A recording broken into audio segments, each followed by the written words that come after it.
এটি আলু, পেঁয়াজ, টমেটো, হলুদ বেশি হলো নাকি দিতে আসি, সব কিছু কাটে লিছি পুরপুরি করার জন্যে। দিয়ে দিলাম একটু আদা রসুন বাটা। আদা রসুন বাটা না দিলে আমার ভাল লাগে না, গন্ধ করে মাছ। দিয়ে দে তেল, দিয়ে এখন মাখাই।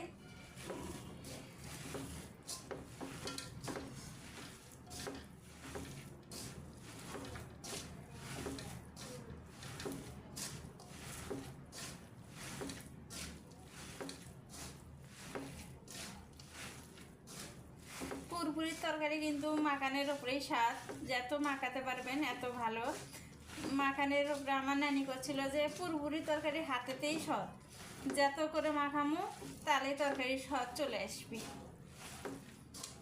তা আগেকার মানুষ করছিল আসলেই ঠিক, পুরপুরি তরকারি আসলেই মাখানের ওপরেই স্বাদ লাগে।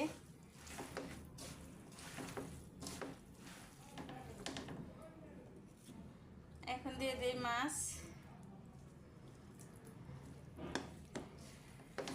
মাছ দিয়ে বেশি মাখান যাবে না, মাছ দেওয়ার আগে যে মাখান মাখিয়ে নিয়েছি, মাছ দিয়ে আর মাখাবো না।